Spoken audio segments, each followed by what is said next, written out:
नहीं देने की मांग की है। उनका कहना है कि अगर पुलिस ने कार्रवाई नहीं की तो वो इस मामले पर कोर्ट में जाएंगे। इस मुद्दे पर एडवोकेट गुणारत्न सदावर्ते से बातचीत की हमारे संवाददाता सुधाकर कश्यप ने। हिंदी के मुद्दे पर राज ठाकरे मोर्चा निकालने वाले हैं। 5 तारीख को उनका मोर्चा है, लेकिन ये मोर्चा इलीगल है ऐसा सदावर्ती जी का कहना है। एडवोकेट सदावर्ती, इन्होंने एक कंप्लेंट की है पुलिस को और कहा है कि ये मोर्चा को परमिशन ना दी जाए। हम सदावर्ती जी से जानते हैं कि क्या उनकी एप्लीकेशन है, कहाँ पर उन्होंने की है। भारत के संविधान की धारा 21A के तहत छात्रों को छात्राओं को जो है पहली कक्षा से जो है 3 भाषाएं पढ़ने की जो इजाजत है भारत की सरकार ने नेशनल एजुकेशन पॉलिसी के 2020 के तहत जो लाई थी उसको महाराष्ट्र की सरकार ने लागू किया। पहले राज ठाकरे ने कहा कि हमारा हिंदी को विरोध है, तो फिर सरकार ने कहा कि अपनी मनीषा से जो तीसरी भाषा ले सकते हैं। फिर अभी राज ठाकरे बोलने लगे कि तीसरी भाषा ही नहीं चाहिए। इसको लेके राज ठाकरे ने जो है असंवैधानिक तरीके से जो है जहां पर की इजाजत नहीं है, बंबई उच्च न्यायालय ने ये उन कई मसलों के अंदर जो है निर्देश दिए हैं कि जो है खाली मोर्चा जो है आजाद मैदान में हो सकता है। तो इन्होंने जो है गिरगांव चौपाटी से मोर्चा निकालने की बात कही है, जो कि कानूनन गलत है। और जो कानूनन गलत बात है, इसके पहले भी मराठों के मोर्चे थे तो उच्च न्यायालय और पुलिस ने जो है कार्रवाई की थी और जरंगे जैसे नेता को जो है आने के लिए इजाजत नहीं दी थी। तो राज ठाकरे के लिए जो है अलग कानून है क्या? जो हम ये कहना चाहते हैं कि जहां पे राज ठाकरे जो बात को लेके चल रहे हैं वो तो खुद ही असंवैधानिक है, उसके साथ गैर कानूनन जो है लॉ एंड ऑर्डर का प्रॉब्लम क्रिएट करने के लिए राज ठाकरे कोशिश कर रहे हैं। तो हमने जो है कल माननीय शिक्षण मंत्री जो है, शिक्षा मंत्री जो है दादा साहेब भूसे से भी हमने कल बात की। फिर हमने जो है उनको जो अपनी चिट्ठी भेजी, उसी के साथ पुलिस के आला अधिकारी है जो डायरेक्टर जनरल है उनको भी हमने चिट्ठी दी है। उसी के साथ जो है हमने पुलिस कमिश्नर को चिट्ठी दी है, स्थानिक पुलिस थाने को भी हमने चिट्ठी दी है।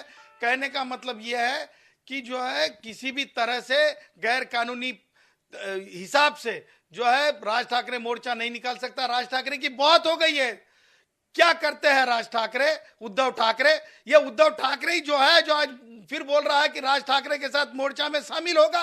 ये उद्धव ठाकरे ही मुख्यमंत्री था जिस समय जो है ये कानून को मान्यता दी गई। हमारे पास उसका जो है सबूत है कि उद्धव ठाकरे के मीटिंग में जो है 3 भाषाएं लाने की बात हुई। तो हम ये कहेंगे कि ये कहावत है कि चोरों के जो है उल्टी बॉम्बे होती है। तो हमको ये नहीं कहना है कि ये इस तरह की राजनीति हो। हमारा ये सिर्फ कहना है कि कानून के साथ आप चले। आपका क्यों विरोध है इस, आपको आपने जो कंप्लेंट किया है, आपका क्यों विरोध है? देखिए, मनसे के और राज ठाकरे के और उद्धव ठाकरे के नीति को पुरजोर विरोध इसलिए है, हिंदी राष्ट्रभाषा बनी है, हिंदी विश्व की दूसरी भाषा है। और कोई भी जो है पेरेंट, कोई भी अध्यापक, कोई भी जो जर्नलिस्ट को ये जो आमतौर पे जो विश्व कल्याण सोचता है, जिस तरह से मोदी जी की सरकार ने सोचा और ये कानून लाया, 3 भाषा पढ़ाने से कोई रोक नहीं सकता। और दूसरी बात, हमारा विरोध पुरजोर इसलिए है कि इनकी नीतियों से है। ये जो है भाषा के नाम पे जो है सेपरेटिस्ट जैसे आंदोलन करते हैं। ये सेपरेटिस्ट जैसा आंदोलन है राज ठाकरे का।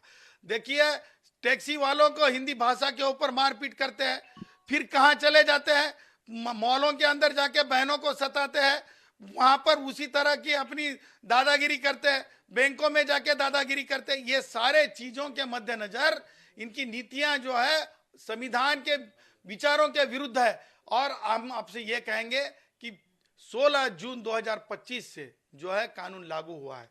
छात्र हिंदी पढ़ रहे हैं, छात्र हिंदी पढ़ रहे हैं, पुरजोर पढ़ रहे हैं, हिंदी का आनंद ले रहे हैं। और मैं ये कहूंगा कि जहां पे कानून लागू हुआ है, कानून इंप्लीमेंट हुआ है, मुझे लगता है कि ये सारी गलियों की जो चुनाव आ रहे हैं बंबई म्युनिसिपल कॉर्पोरेशन के, उसके ये रोटियां सेकने का काम ये उद्धव और राज ठाकरे करने की पूरी कोशिश कर रहा है। अगर आपका एप्लीकेशन कुछ कार्रवाई हुई नहीं तो क्या करेंगे आप? क्या कोर्ट में जाएंगे? वही करेंगे जो मराठा आरक्षण के टाइम पे मोर्चा की बात हुई थी, बंबई डिस्टर्ब करने की बात हुई थी। यहाँ पे छात्रों को डिस्टर्ब किया जा रहा है। एजुकेशन का जो एटमॉस्फेयर है खराब करने की कोशिश हो रही है। पत्रकारों को, पत्र पंडितों को स्कूलों में लेके जाके जो है अध्यापकों के सामने बिठाया जा रहा है, बोलने को जबरदस्ती की जा रही है। अरे जिसमें सरस्वती माँ होती है उन किताबों को जला रहा है, फिर भी राज ठाकरे माफी नहीं मांग रहा है। ये सारे चीजों के मद्देनजर जो है हम अगर से पुलिस के ऊपर प्रेशर करके राज ठाकरे अगर से कानून के विरोध जाने की कोशिश करेगा तो हम भी जो है कानून की किताब, भारत के संविधान को लेके हम न्यायालय पहुंचेंगे। क्या कहा, मतलब आपसे, आप किसी से मिले कि इस बारे में वरिष्ठ अधिकारियों से, उन्होंने उनसे क्या बात हुई?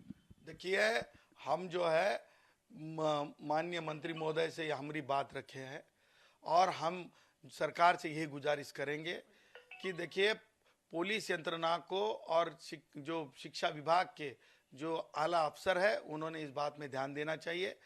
स्कूल्स का एटमॉस्फेयर अच्छा रहे, इसलिए हमने बात की है।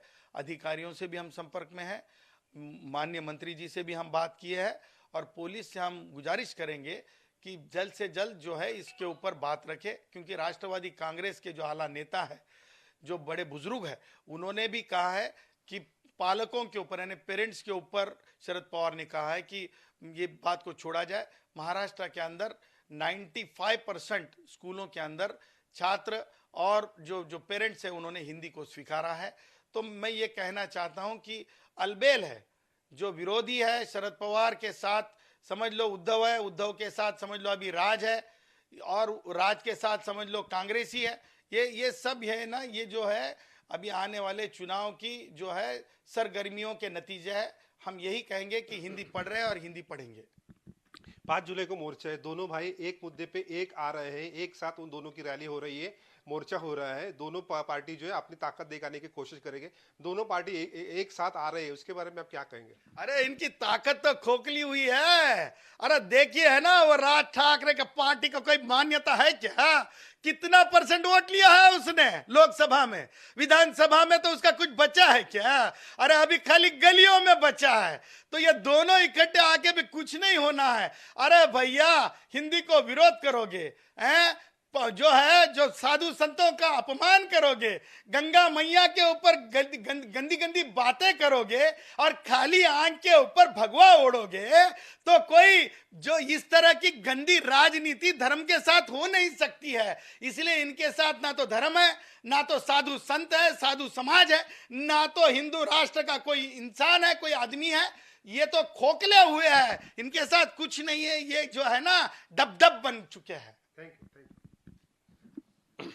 Sudhakar Kashyap, India news, Mumbai. देश भर से आने वाले बाबा बर्फानी के भक्तों के लिए जम्मू कश्मीर में लंगर समितियों ने डेरा डालना शुरू कर दिया है। गुरुवार को बाबा बर्फानी के सेवादार श्रीनगर के यात्रा बेस कैंप में लंगर